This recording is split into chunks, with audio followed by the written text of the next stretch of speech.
দেশ কোন দিকে যাচ্ছে, ভারতের সাথে সীমান্তের অবস্থা দিন দিন কোন পর্যায়ে যাচ্ছে। শুভেন্দু অধিকারী নতুন মুখ্যমন্ত্রী পশ্চিমবঙ্গের, তিনি ঘোষণা করেছেন যে কাঁটাতারের বেড়া সম্পন্ন করতে যে পরিমাণ জমি লাগে বর্ডার এলাকায় তা দেওয়ার জন্য ভারত সরকার নির্দেশ দিবে এবং আগামী ৪৫ দিনের মধ্যে এটা হবে। আপনারা জানেন, শেখ হাসিনা সরকার চলে যাওয়ার পর, ডক্টর ইউনূসের সরকার আসার পর এই সেভেন সিস্টার খেয়ে ফেলবো, বা দিল্লি দখল দেব, ভারত দখল দেব, কলকাতা দখল দেব, পশ্চিমবঙ্গ ওদের মানচিত্র আমাদের মানচিত্রের মধ্যে নিয়ে সেই মানচিত্র নিয়ে বই প্রকাশ করে সারা বিশ্বের নেতাদেরকে উপহার দিলেন ডক্টর ইউনূস। এইসব করে করে ভারতকে খেপিয়ে আর এর ভিতরে সকল অ্যারেস্টেড জঙ্গিদেরকে জেলখানা থেকে বের করে দিয়ে এবং তাদের মাধ্যমে যে পরিস্থিতি তৈরি করলো, তাতে ভারতের সীমান্ত খুব অরক্ষিত হয়ে গেল এবং পরিস্থিতির বাস্তবতায় বাংলাদেশ সরকারের সাথে ইউনূস সরকারের সাথে সুসম্পর্ক রাখা সম্ভব হলো না ভেবেই, অবস্থা দেখেই ভারত সরকার ইউনূস সরকারের সাথে প্রায় সকল ব্যবসা বাণিজ্য, কূটনৈতিক সম্পর্ক, ভিসা ইত্যাদি ইত্যাদি প্রায় বন্ধ করে দিয়ে ওই সময়টায় তারা পুরা সীমান্তে কাঁটাতারের বেড়া দিল এবং সীমান্তে এলাকায় সমস্ত হসপিটালগুলো এবং মিলিটারি ক্যাম্পগুলো এমনভাবে নতুন করে তৈরি করলো এবং ওই এলাকার রাস্তাঘাট এমনভাবে তৈরি করলো যে কোনো সময় বাংলাদেশের সাথে যদি যুদ্ধ বাঁধে তাহলে যেন সীমান্তের কন্ট্রোল নেওয়া তাদের জন্য কঠিন না হয়। কারণ বাংলাদেশের এইসব পোলাপানরা, যারা এখন এনসিপির নেতা, এরা তখন সমন্বয়ক, তারা তখন ভাষণে প্রায় বলতো যে ওইদিকে পাকিস্তান আর এইদিকে বাংলাদেশ, দুই দিক থেকে অ্যাটাক করাবে ভারতকে। তো এরকম একটা পরিস্থিতি তৈরি করে নিয়ে ভারতের সাথে সুসম্পর্ক প্রশ্নবিদ্ধ করে ভারতকে কাঁটাতারের বেড়া দিতে বাধ্য করলো এবং এখন যতটুকু কাঁটাতারের বেড়া দিতে বাকি আছে সেটুকু এই তারেক রহমানের সরকার সময় করে ফেলবে এবং সেই দিকে যাচ্ছে ভারত সরকার। এখন কাঁটাতারের বেড়া না থাকলে বাংলাদেশের মানুষ কিছু উপকার পেত, সেটা আর পাবে না। যেমন আপনার মৃত্যু বাড়বে, বর্ডারে মৃত্যু বাড়বে। কেমন? বর্ডার এলাকায় অনেকের বাড়ি আছে, অনেকের জমি আছে, যাদের দুই দেশের মধ্যেই, হয়তো ফসল জমিটা ভারতের মধ্যে, বসত বাড়িটা বাংলাদেশের মধ্যে, এমন আছে অনেকে বসত এলাকায়, এই বর্ডার এলাকায়। তো তারা তখন যখন বর্ডার কাঁটাতারে বেড়া হয়ে যাবে, কোনো না কোনো ভাবে ওইসব কেটে কুটে সিদ্ধ করে ওখান থেকে নিজের জমিতে আসা যাওয়ার চেষ্টা করবে বা গর্ত করে কোনো একটা পথ করে নেবে, তখন তাদের গুলি করবে। অথচ তারা তাদের নিজের জমিতে যাওয়ার জন্য, নিজের জমির ফসল তোলার জন্য এই অবস্থা হবে। তারপরে অনেক সময় নদীতে মাছ ধরতে যায়। এখন অনেক নদী আছে বর্ডার এলাকায়, আপনারা গুগল সার্চ করলে দেখতে পারবেন, বা ওই এলাকায় যেসব লোকজন আছে তাদেরকে শুনতে পারবেন। তারা নদীতে মাছ ধরে, নদী দুই দেশের মধ্যে দিয়ে গেছে। এখন এই দিকে মাছ ধরতে ধরতে অনেক সময় তারা ওইদিকে চলে যায়, অথবা ওইদিকে যাওয়া লাগলো না, তার আগেই গুলি এসে গেল। এভাবে অনেক কিছু হবে। তারপরে আপনার যখন কোনো প্রাকৃতিক দুর্যোগ হয়, তখন অনেককে বাঁচার জন্যে একটু উঁচু এলাকায় বা এরকম যেতে হয়। তো তাতে বর্ডার ক্রস করেও অনেক সময় আশ্রয় নিতে হয়। হঠাৎ যদি দেশে যুদ্ধ বেঁধে যায়, তো তখন বর্ডার ক্রস করে মানুষ বাঁচার চেষ্টা করে, যেমন ৭১ সালে হয়েছিল। তারপরে এটা আমাদের ইকোনমিতে দারুণভাবে নেগেটিভ অবস্থা সৃষ্টি করবে। সেটা যারা ইকোনমিস্ট তারা তাদের বক্তব্যে তুলে ধরছে। আপনারা অনলাইনে সার্চ দিয়ে লিখবেন যে কাঁটাতারের বেড়া যদি না থাকে তাহলে বাংলাদেশের কি উপকার হয়, বা কাঁটাতারের বেড়া দিলে বাংলাদেশের কি কি ক্ষতি হয়, সবই ওখানে এসে যাবে।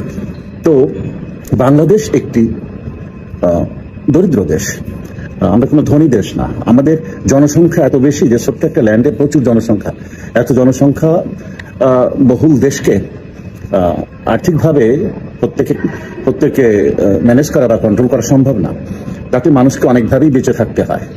তার ধরুন দেখেন, আমেরিকায় কিন্তু রাস্তাঘাটে এই হকাররা বসে না, হাইওয়ে বা রাস্তার পাশে যত্রতত্র দোকান বানায় না। কিন্তু বাংলাদেশের প্রতিটা জায়গায় এইসব সমস্যা আছে, কারণ জনবহুল দেশের কিছু সমস্যা থাকে। তো জনবহুল দেশের বর্ডার এলাকাতেও কিছু সমস্যা থাকে।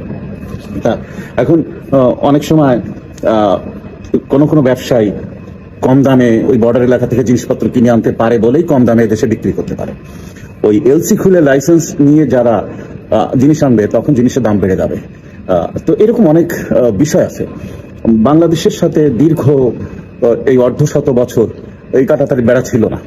আমরা সমানভাবে সুন্দরভাবে যোগাযোগ বন্ধুত্ব মেনটেন করে চলেছি। কিন্তু ডক্টর ইউনূসের সময় থেকে ভারতের সাথে গোলমাল শুরু হলো। এখন তারেক রহমান এসে এই তিস্তা চুক্তি চীনের সাথে করতে যেয়ে এবং ভারতের সাথে কিছু কিছু বিষয়ে সুন্দর সম্পর্ক রাখার ব্যাপারে অনীহা দেখানোতে এবং বিশেষ করে ডক্টর ইউনূসের করে যাওয়া যুক্তরাষ্ট্রের সাথে বাণিজ্য চুক্তি সেটা কোনো রিভিউ করা বা কোনো আপডেট না করা বা এটা ক্যান্সেল না করা বা এরকম কোনো চেষ্টা না করা বা এটাকে জাতীয় সংসদে তুলে আলোচনা না করা, এই বিষয়গুলোতে এবং প্রতি বছর প্রচুর যুদ্ধাস্ত্র কেনার বিষয়টা এবং প্রতি বছর প্রচুর ব্যবসা ভারত থেকে না করে আমেরিকা থেকে 3-4 গুণ বেশি দামে কেনার এই বিষয়গুলো, এটা একদিকে ভারতের অর্থনীতির উপরে চাপ পড়ছে, তাদের ব্যবসার উপর চাপ পড়ছে এবং তাদের নিরাপত্তার উপরে চাপ পড়ছে। প্রচুর অস্ত্র যখন আমার দেশে চলে আসবে, ভারী যুদ্ধের অস্ত্র, তখন অবশ্যই তো ভারত তার নিরাপত্তা নিয়ে প্রশ্ন এসে যাবে। আর যখন তখন তো আমাদের এখান থেকে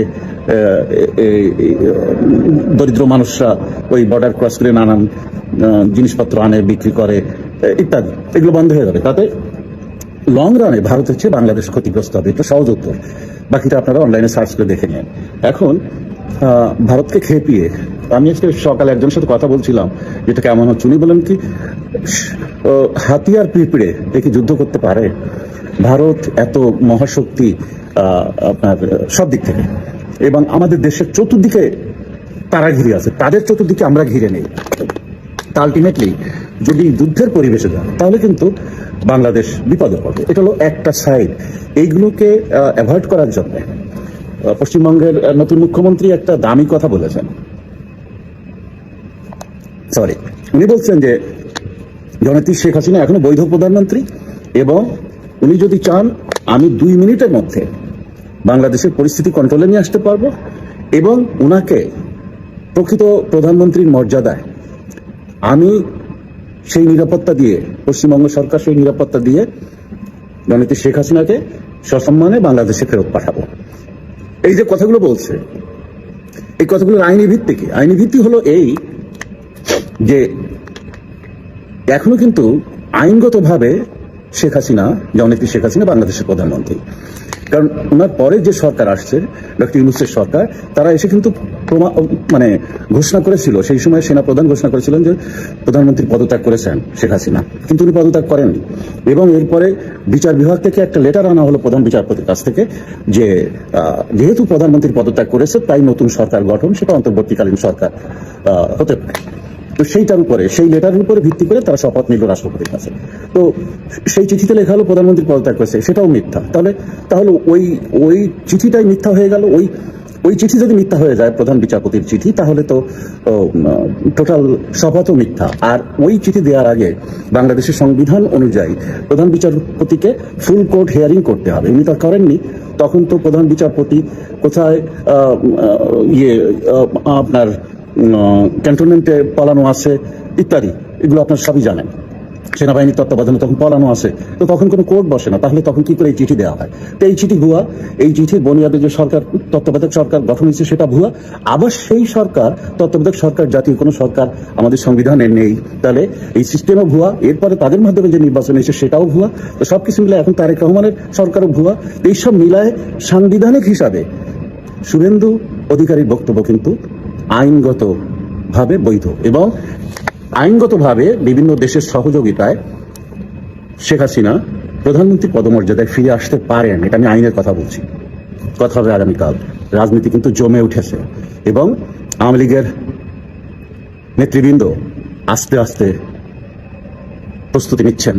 কি হয় দেখা যাক। আসসালামু আলাইকুম প্রিয় দর্শক, দেশের ইতিহাসে খোদ প্রধানমন্ত্রীর উপস্থিতিতে কোনো অনুষ্ঠানে পুলিশের কর্মকর্তাদের নগ্ন দালালির রেকর্ড স্থাপিত হতে দেখলাম আমরা। এর আগে অন্তত এমন দালালি, দলীয় আনুগত্য প্রদর্শন এমনটা আমরা দেখিনি। প্রতিটি সরকারের সময় পুলিশের দলীয় আদর্শ বিবেচনায় নিয়োগ দেওয়া হয় ইচ্ছে মতো। এটি ওপেন সিক্রেট, সবাই জানি আমরা।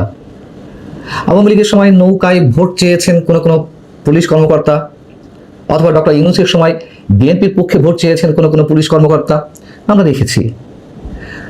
আওয়ামী লীগ সরকারের সময় কোনো কোনো পুলিশ কর্মকর্তা এমন বক্তব্য দিয়েছেন যে জঙ্গিবাদ ঠেকাতে বর্তমান সরকারকে টিকিয়ে রাখতে হবে, এই ধরনের বক্তব্যের পরপরই আমরা হই হই করে উঠলাম, সমালোচনায় মেতে উঠলাম।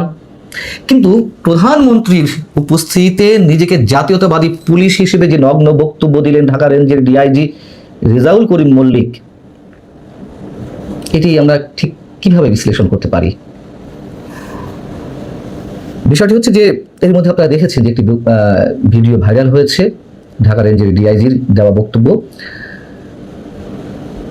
গত 10 তারিখে মানে একদিন আগে পুলিশ সপ্তাহ অনুষ্ঠান উদ্বোধনের সময় আমাদের প্রধানমন্ত্রী যখন বলছেন যে আর কোনো ফ্যাসিবাদ স্বৈরাচার যেন পুলিশ সদস্যদের দেশ ও জনগণের স্বাধীনতার বিরুদ্ধে ব্যবহার করতে সক্ষম না হয়, এমনকি তিনি নির্দেশ দিলেন যে পুলিশ কর্মকর্তাদের নির্দেশ দিলেন যে রাজনৈতিক পরিচয় বিবেচনা না করে অপরাধীদেরকে অপরাধী হিসেবেই দেখতে হবে। কিন্তু তার আগে এই যে ডিআইজি রেজাউল করিম মল্লিক কি বক্তব্য দিলেন, এবং তার এই বক্তব্যের সময় আমাদের প্রধানমন্ত্রীকে তাকে থামানোর চেষ্টা করেছেন, তাকে ভৎসনা করেছেন। তিনি বললেন বিগত ফ্যাসিস্ট আমলে, রেজাউল করিম মল্লিক বলছেন, বিগত ফ্যাসিস্ট আমলে দীর্ঘ 18 বছরের চাকরি জীবনে পদবঞ্চনা, বৈষম্য, অপমান ও মানসিক নির্যাতনের শিকার হয়েছি। তবে শত প্রতিকূলতার মধ্যেও জাতীয়তাবাদী আদর্শ থেকে এক চুলও বিচ্যুত হয়নি। কথাগুলো অবশ্যই আমাদের একটু অনুধাবন করা দরকার। একজন পুলিশ সদস্য প্রধানমন্ত্রীর সামনে তার দলের আনুগত্য কতটা নগ্নভাবে ফুটিয়ে তুলতে পারেন, এর চেয়ে তো আর নগ্নতা সম্ভব নয়। একজন সরকারি কর্মকর্তাই শুধু নন, পুলিশের ঊর্ধ্বতর কর্মকর্তা। তিনি সরাসরি বলছেন, তিনি জানাচ্ছেন যে ঢাকা বিশ্ববিদ্যালয়ে অধ্যয়নের সময় তিনি জাতীয়তাবাদী আদর্শের রাজনীতির সঙ্গে জড়িত ছিলেন, অর্থাৎ ছাত্র দল করতেন, এবং তিনি 1998 সালের বিসিএস ক্যাডার হিসেবে চাকরিতে যোগদান করেন। 17 মাসের মাথায় তার তাকে নাকি চাকরি থেকে অব্যাহতি দেওয়া হয়। ঘটনা সত্য আমরা ধরে নিচ্ছি। এরপর 4.5 বছর পর আদালতে মামলা মোকদ্দমার মাধ্যমে তিনি চাকরি ফিরে পান। এই সময় তাকে নিজের কাছে অসহায় মনে হতো। সাবেক প্রধানমন্ত্রী খালেদা জিয়ার সরাসরি হস্তক্ষেপে তিনি চাকরি ফিরে পান। অর্থাৎ 97-98 সালে তো আওয়ামী লীগ ক্ষমতায় ছিল, 4-4.5 বছর পরে তিনি চাকরি ফিরে পেয়েছেন বিএনপির সময়। রেজাউল করিম মল্লিক তিনি আবার প্রকাশ্যে বলছেন তার শৈশবের স্মৃতি স্মরণ করে যে তিনি যখন 7ম শ্রেণীতে পড়েন তখন মাদারীপুরের শিবচরের শহীদ রাষ্ট্রপতি জিয়াউর রহমানকে ধানের শীষের মালা পরিয়ে দেওয়ার সুযোগ হয়েছিল তার। এবং সবশেষ 1981 সালের 25শে জানুয়ারি কোনো এক অনুষ্ঠানে রাষ্ট্রপতি জিয়াউর রহমানের সঙ্গে তার দেখা হয়েছিল, তার সঙ্গে করমর্দন করেছিলেন, এবং সেই সময় তার মনে হচ্ছিল যে তিনি বিশ্ব জয় করেছেন। হতে পারে, এই অনুভূতিগুলো এক একজনের কাছে এক এক ধরনের মনে হতেই পারে, কিন্তু পুলিশের ঊর্ধ্বতন কর্মকর্তা হিসেবে তিনি খুব প্রধানমন্ত্রীর সামনে এই কথাগুলো বলছেন, আর প্রধানমন্ত্রী তাদেরকে নিরপেক্ষ হিসেবে কাজ করার কথা মনে করিয়ে দিচ্ছেন। এটি হয় কখনো? তিনি বলছেন যে ওই সময় তার মনে হচ্ছিল তিনি বিশ্ব জয় করেছেন। তারপর রাষ্ট্রপতি জিয়াউর রহমান সাহেব যখন নিহত হন তিনি কান্নায় ভেঙে পড়েন। এটাও হতে পারে, অস্বাভাবিক কিছু নয়। বক্তব্যে এক পর্যায়ে তিনি সাবেক প্রধানমন্ত্রী খালেদা জিয়ার প্রতিও শ্রদ্ধা জ্ঞাপন করেন। এটিও হতে পারে, অস্বাভাবিক কিছু নয়। কিন্তু তিনি বলছেন আবার যে তারেক রহমান দীর্ঘ সংগ্রাম ও ত্যাগের মধ্য দিয়ে জাতীয়তাবাদী শক্তিকে পুনরায় ঐক্যবদ্ধ করেছেন এবং গণতন্ত্র পুনঃপ্রতিষ্ঠার আন্দোলনে নতুন প্রাণ সঞ্চার করেছেন। আমাদের আসলে মন্তব্য করে কোনো লাভ নেই, বরং সরকারের চক্ষুশূলী হয়ে ওঠে। রেজাউল করিম মল্লিক ছাত্র জীবনে যে ছাত্র দলের রাজনীতির সঙ্গে জড়িত ছিলেন এই কথা তো তিনি নিজেই প্রকাশ করলেন, তাতেও অসুবিধা নেই। তিনি বিএনপির বিভিন্ন অঙ্গ সংগঠনের পদধারী সক্রিয় সদস্য ছিলেন। শুধু তাই নয়, বিএনপি চেয়ারপারসনের নিরাপত্তার জন্য নিয়োজিত বিশেষায়িত সংস্থা চেয়ারপারসন সিকিউরিটি ফোর্সের অন্যতম প্রতিষ্ঠাতা ছিলেন। প্রশ্ন হচ্ছে যে তিনি ছাত্র দলে রাজনীতি করার পরেও 1998 সালে 17তম বিসিএস এর পুলিশ ক্যাডারের মাধ্যমে চাকরি জীবনে যোগদান করেন। তার মানে কি? আমাদের অবশ্যই ধরে নিতে হবে যে অন্তত তার নিয়োগটি নিরপেক্ষতার সঙ্গে হয়েছে। অনেক ধরনের যাচাই বাছাই তো হয়, নিশ্চয়ই জানা গিয়েছিল যে তিনি ছাত্র দলের রাজনীতির সঙ্গে জড়িত ছিলেন, তারপর তার নিয়োগটি হয়েছিল। তাকে যে চাকরি থেকে বাদ দেওয়া হয়েছে 17 মাসের মাথায়, এটি নতুন কোনো কিছু নয়। বিএনপির সময়ও আওয়ামীপন্থী বা আওয়ামী রাজনীতির সাথে জড়িত, মানে ছাত্রলীগের সাথে জড়িত ছিল এমন অনেকের চাকরিতে গেছে। ডক্টর ইউনূস সরকারের সময়ও গেছে। আবার আওয়ামী লীগের সময় এই ধরনের ঘটনা ঘটেছে, যারা বিএনপি রাজনীতির প্রতি আনুগত্যশীল। কিন্তু কথা হচ্ছে যে মূল যে বিষয়টি, তারেক রহমান যে মঞ্চে বক্তব্য দিচ্ছেন, যে কথাগুলো বলছেন, এগুলো কি শুধুই কথার কথা? তার মানে কি এই ব্যক্তি দলীয় বিবেচনাতে আসামি ধরবে না? অবশ্যই ধরবে। যারা নিরপরাধ তাদেরকেও ধরতে পারেন। প্রধানমন্ত্রী যে বললেন যে অপরাধীকে অপরাধী হিসেবে চিহ্নিত করতে হবে, না, আমরা মনে করছি নিরপরাধ ব্যক্তিকেই তিনি অপরাধী হিসেবে চিহ্নিত করে তার বিরুদ্ধে মামলা মোকদ্দমা দায়ের করবেন, আটক করবেন, নাজেহাল করবেন। এটা কোনো ধরনের পেশাদারিত্বের পরিচয়? সরকারি কর্মকর্তাদের মধ্যে নিঃসন্দেহে অনেকেই থাকেন দলীয় আদর্শের আনুগত্যশীল হয়ে তারা কাজ করে যান, কিন্তু প্রকাশ্যে এইভাবে গলা উঁচিয়ে দাবি করেন যে আমি এই দল করতাম, সেই দল করতাম। আছে কোনো এই ধরনের কোনো নজির আমাদের অন্তত সাম্প্রতিক সময়ে, বা এর আগেও হয়নি? আফসোস, প্রধানমন্ত্রী তিনি নীতি আদর্শের কথা বললেন, তিনি পেশাদারিত্বের কথা বললেন, কিন্তু একবারও এই ব্যক্তিকে জবাবদিহিতার আওতায় আনলেন না, অথবা ওই সময়ও তাকে সামান্য কিছু বললেন না। পরিবর্তন কিছু হবে না, এটাই বাস্তবতা। বরং দলীয় নোংরামির চরম পর্যায়ে যাবে সরকারের বিভিন্ন প্রতিষ্ঠানের কর্মকর্তাদের আচরণ, এটুকুই আমরা আশঙ্কা করছি।